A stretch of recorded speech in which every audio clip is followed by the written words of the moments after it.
Hello everyone, this is our English class, and today we are completing Discovering Truth. The saga continues. We are going to start the next session of this. Before we completed this paragraph, till this here, nothing budged. He reported with scientific detachment that consolidated material had to be chiseled away from beneath the limbs and trunk before it was possible to raise the king's remain.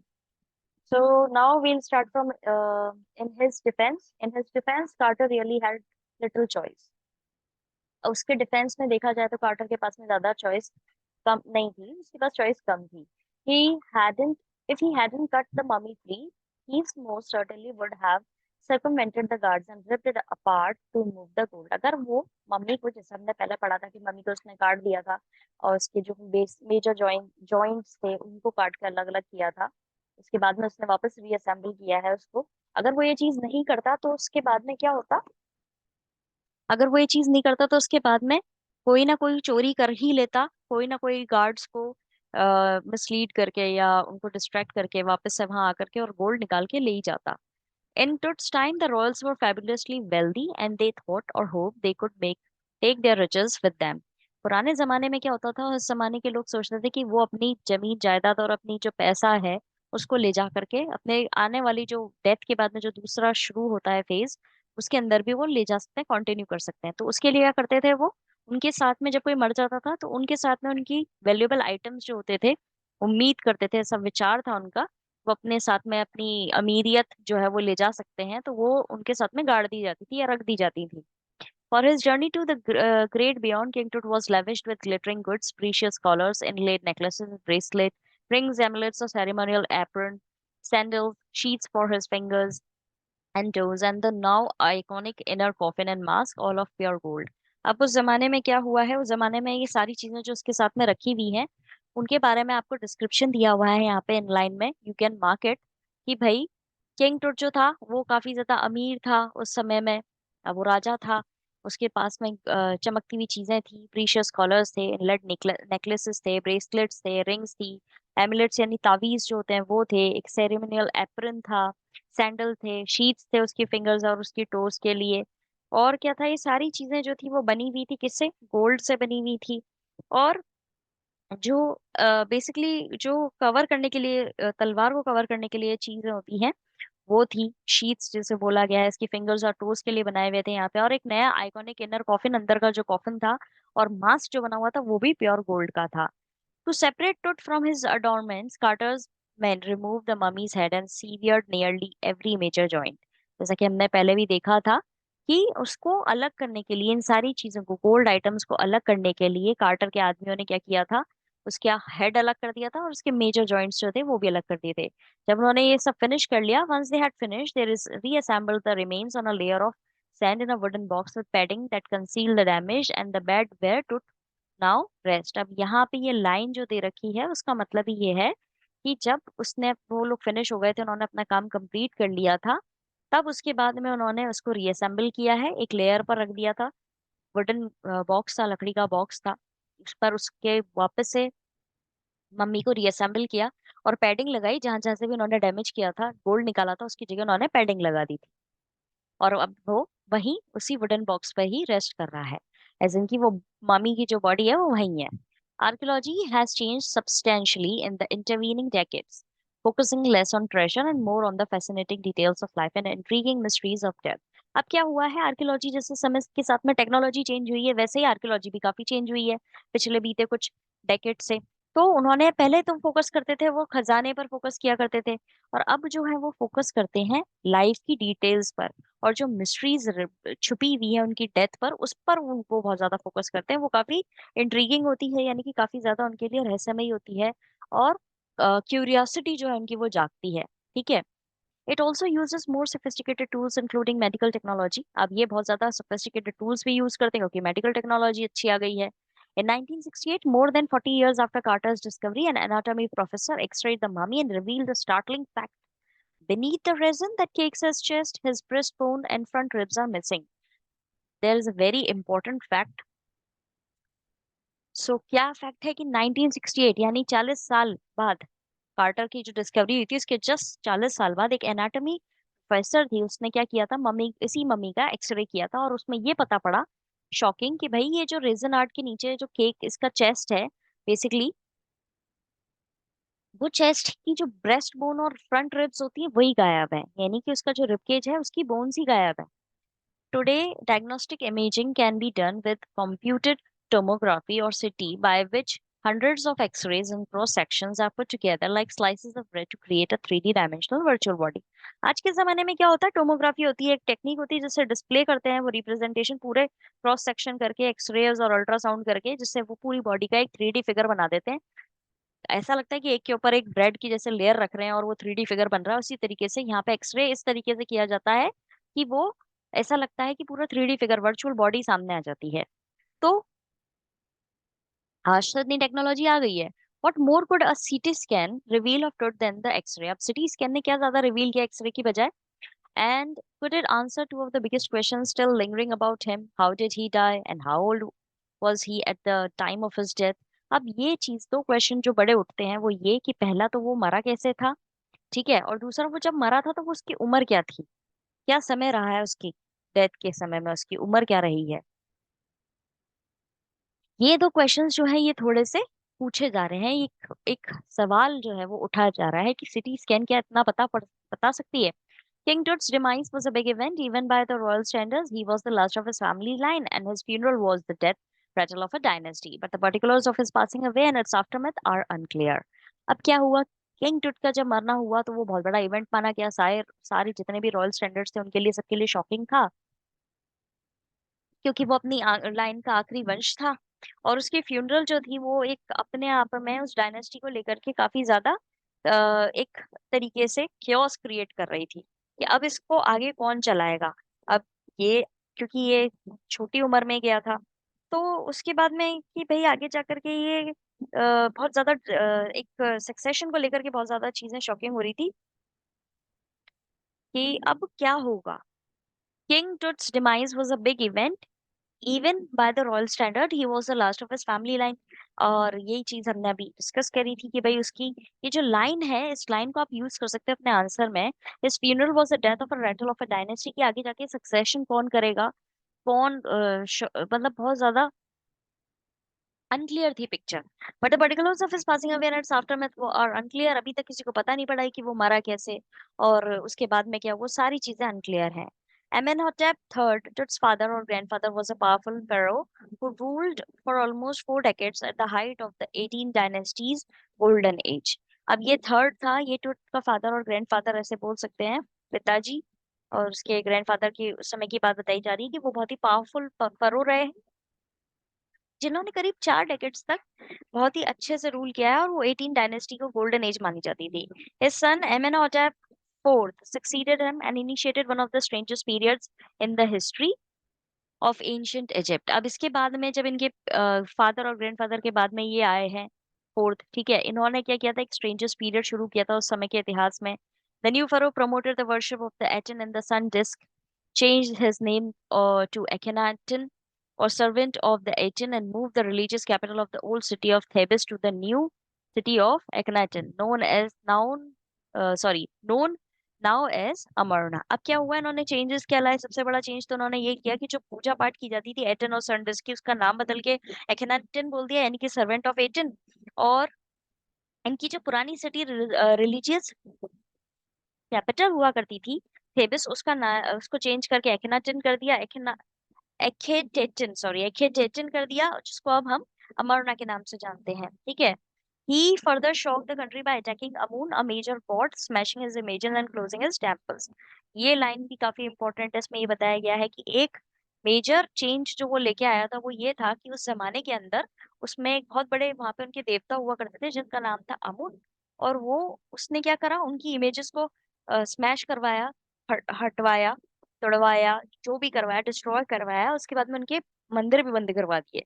It must have been a horrific time, said Ray Johnson, director of the University of the Chicago's Research Center in Luxor, the site of the ancient Thebes. अब यहाँ पे क्या है, एक पुराने वो रहे हैं, रे जॉनसन करके डायरेक्टर हैं university of Chicago research centre के लक्सर के अंदर, ठीक है। उन्होंने बोला है कि उस समय में काफी हॉरिफिक टाइम रहा होगा एंशिएंट थेबिस के साइट को देख करके उन्होंने ये इस चीज पर अपनी टिप्पणी दी है बीच में। The family that had ruled for centuries was coming to an end, and then Akhenaten went a little wacky. अब क्या हुआ है उसके बाद में, एक काफी समय से जो सेंचुरी से चला आ रहा है, रूल जो कर रही है एक फैमिली, ठीक है, उसके बाद में उनका एक राजा आता है और वो इतने बड़े बड़े बदलाव ला रहा है, भगवान ही चेंज कर रहा है, उनकी चीजें चेंज कर रहा है। उसके बाद में ये थोड़ा सा और पिक्यूलियर हो गया था, थोड़ा सा और इसने फनी डिसीजंस लिए थे। वैकी, लिटिल वैकी का मतलब यहाँ पे यही है। After After Akhenaten's death, a mysterious ruler named Smenkhare appeared briefly and exited with hardly a trace. अब ये लाइन भी काफी इंपॉर्टेंट है। इसके अंदर ये बोला गया है कि जब ये मरा तो उसके बाद में एक मिस्टीरियस रूलर सामने आया जिसका नाम ये था, ठीक है, और फिर उसके बाद में जैसे ही आया था वैसे ही एग्जिट कर गया और इसकी आने जाने का कोई ट्रेस भी नहीं है, कोई सबूत नहीं है। ये मिस्टीरियस तरीके से आया और मिस्टीरियस तरीके से चला भी गया। And then very young Tutankhaten took the throne, King Tut, as he is widely known as today. अब यहाँ पर उसके बाद में Tutankhaten आया, जिसने अपने सिंहासन पर बैठा और जिसको हम टुट के नाम से जानते हैं, किंग टुट। The boy king soon changed his name to Tutankhamun. उसने अपना वापस से नाम चेंज करा, Tutankhamun, लिविंग इमेज ऑफ अमून, वही जिसका डिस्ट्रॉय करवाया था इससे पहले वाले राजा ने।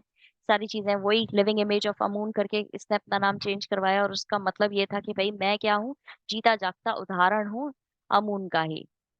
इसने ये करवाया change. And oversaw restoration of the old ways, और पुराने तरीके जो थे उसने वापस से स्टार्ट कर दिए। He reigned for about 9 years and then died unexpectedly. इसने करीब 9 साल वहां पे राज किया और उसके बाद अनएक्सपेक्टेडली ये मर गया। जब किंग टुट है उसके बारे में ये चीज बताई गई है। ये वाली लाइन जो है, king living image of Amun and Tutankhamun, ये वाली लाइन जो है ये मार्क कर लीजिए, ये इंपॉर्टेंट है। ये आप अपने आंसर के अंदर इसमें डाल सकते हैं कि इसने क्या चेंजेस लाए थे, ये कब बैठा, कितने साल के लिए बैठा था, वो सारी चीजें। Regardless of his fame and speculations about his fate, Tut is one mummy among many in Egypt. How many? No one knows. The Egyptian Mummy Project, which began an inventory in late 2003, has recorded almost 600 so far and is still counting. अब क्या हुआ है, इसके fame के बावजूद भी, या इसके फेट को लेकर के, इसके फ्यूचर को लेकर स्पेकुलेशंस के बावजूद भी, टुट जो है, कई सारी जो मम्मियां रही हैं इजिप्ट के अंदर उनमें से काफी पॉपुलर रहा है। कितनी मम्मीज हैं किसी को नहीं पता है। इजिप्शियन इजिप्शियन ममी प्रोजेक्ट जो है वो शुरू हुआ था, जिसकी शुरुआत हुई थी 2003 के एंड में, और उसमें रिकॉर्डेड है करीब 600। अभी तक तो 600 चीजें, 600 ममी जो है वो ढूंढ ली गई है और अभी भी काउंट की जा रही है। नेक्स्ट फेज में क्या हो रहा है, the next phase, scanning the mummies and with a portable CT machine donated by the National Geographic Society and the Simon Says manufacturers. King Tut is one of the first mummies to be scanned in death as in life, moving regally ahead of his countrymen. अब इसके बाद में यहाँ पे एक और important line आई है जो कि है ये कि 600 मम्मियां ढूंढ ली गई हैं 2003 से, इनकी शुरू है मम्मी, इजिप्शियन मम्मी प्रोजेक्ट जो है वो शुरू है, उसमें करीब 600 ढूंढ ली गई हैं और चली जा रही है काउंटिंग। अब इसके बाद में क्या हुआ, मम्मीज को स्कैन किया जाने लगा, और सबसे पहले किसने, कौन सी मम्मी को स्कैन किया गया है, किंग टुट को ही किया है। और ये किसने डोनेट करी थी, सिटी मशीन जो है, scan machine, National Geographic Society Simons, और जो कि इसके मैन्युफैक्चरर थे सिटी मशीन के, उन्होंने ही करी थी। और अपनी मम्मीज में सबसे पहले डेथ और लाइफ, और उसके बाद में आगे बढ़ते हुए अपने अपने ही जैसे कई सारी मम्मीज के बीच में किंग टुट जो है वो पहले ऐसी मम्मी बनाए जो जिसको स्कैन किया गया। तो ये भी एक चीज के बारे में नहीं हो गई कि ये अपने आप में पहली ऐसी मम्मी है जिसका सिटी स्कैन हुआ है, ठीक है। A city machine scan the mummy head to toe, creating 1700 digital X-ray images in cross section to its head scanned in 0.62 millimeter slices to register its intricate structure, take an airy detail in the resulting image. अब basically यहाँ पे क्या बताया गया है, इसमें ये बताया गया है कि यहाँ पर हर एक चीज की, अब जैसे सिटी स्कैन के अंदर काम चलता है तो उसमें करीब 1700 डिजिटल एक्सरे इमेजेस होती हैं जो क्रॉस सेक्शन में होती है, जिससे 3D इमेज बनती है। तो टुट के हेड की जो है बेसिकली इतनी इमेजेस ली गई हैं जो अलग से स्ट्रक्चर्स थे उसके, उसको स्कैन करने के लिए। एरी डिटेल यानी कि एक पेक्यूलियर डिटेल जो है, point two point sharp detail से एक रिजल्टिंग इमेज निकल के आई। With Tut's entire body similarly recorded, a team of specialists in radiology, forensics, and anatomy began to probe the secret that winged goddesses of a gilded burial shrine protected for so long. अब इसकी body का भी जब similarly इसको CT scan किया गया तो उसके अंदर काफी स्पेशलिस्ट लोग बैठे थे, रेडियोलॉजी वाले बैठे थे, फोरेंसिक वाले बैठे थे, एनाटॉमी वाले बैठे थे। उन्होंने सीक्रेट निकाला बाहर कि जानना चाह रहे थे कि ये जो गॉडेसेस के तौर पे एक एक पूरा सोने वाली श्राइन जो है उसमें इतने समय से जो उसको सहेज कर रख रखा है उसकी असल में डिटेल क्या है। The night of the scan, the workman carried Tut from the tomb in his box like pall bearers. They climbed a ramp and a flight of stairs into the swirling sand outside, then rose on a hydraulic lift into the trailer that held the scanner. अब यहाँ पे जिस समय इसका scan हो रहा था उस रात कई सारे लोगों ने टुट के टूम जर्स को खोला, उसके बॉक्स को निकाला, ठीक है, और पॉल बियरर्स की तरह वो वहां से लेके गए। जो कॉफिन्स को उठा करके लेके जाते हैं उनको बोलते हैं पॉल बियरर्स।